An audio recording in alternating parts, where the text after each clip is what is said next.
Hello there, I'm Jordan and I'm here at X019 and we're here with one of the members from Nexon. Would you just like to introduce yourself, please? Hi, my name is DS Choi and I'm a producer for KartRider Drift. Thank you very much. So we see KartRider Drift is one of the upcoming racing games. A big question is, how exactly does it differ from all the other racing games on the market? I think this is a arcade type of game where it's more like a kart racing genre and it's not just like a simulation. So I think the race is very easy to pick up and actually get into. And we have item mode that is very familiar for most of the kart racing fans. It's just basically shooting the items, trying to time it correctly so that your opponents cannot cross the line and it's just trying to jam it or dance it, like those kind of things. And we also do have like speed mode though. I think that's the unique identifier for the game, where you're basically drifting all the way through and gaining all the gauges to get the boosts. And boost is the only item that you can use in the speed mode. That actually really helps you get to pick up the speed and shorten the lines and get to the competitive edge against the other players.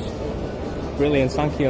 I noticed while playing that customization is a big feature. Yeah. Can you explain kind of what kind of customization is available in the game? Currently we have characters. For characters we have different characters and we also have different character skins. And we also have a lot of emotes that we're preparing for as well. There's also like just 4 standard emotes that you start with, like the racing start, finish, and like lose, and then on the podium, and those kind of moments that you can customize to have like different variants, like heart, love, or cry, angry, or those kind of emotions mostly, or dance even. And there's also, for kart-wise, there's also different kind of like tires that you can put on, booster trails you can put on, and each karts are very unique in their own looks. I think the best part for the game actually is how wacky some karts are. We also have a toilet cart that you can drive with, and I mean, you've already seen, like there's rabbit in there, there's a gorilla in there somewhere. Yeah, pretty wacky. Big bananas on the ground and stuff like that. So I think those are really nice, and they also can actually customize different part of the chassis of the carts as well. For the speed carts, you can do the front, mid, and end to swap out the different parts and make it look a little bit different, just to make it so that it looks better for you. That's awesome. Yeah. And in terms of unlocking these customizable items, how is the progression and unlock system kind of handled? I think we're actually in the planning phase of it at the moment, and so far we're toying with the idea with the racing pass. Because I think it's very common and people actually know what that is. The moment I say it, most people nowadays, it's like, yeah, that's easy to know. So basically, there's a progressional thing that you can actually play the game to unlock a lot of things, but as well as you can also pay to have a premium version of it that unlocks even more based on your progression. That's awesome. And I noticed drift is a big thing in the game, very hard to pick up. What was kind of the design decision between making drift so difficult?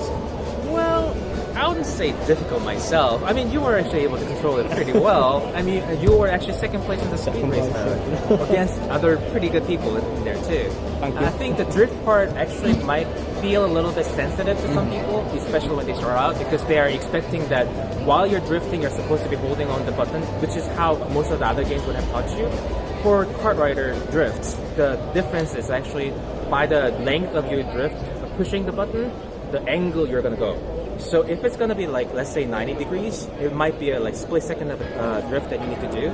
But if you're doing a 180 or 270 angle turns, you might actually be holding that for a full second.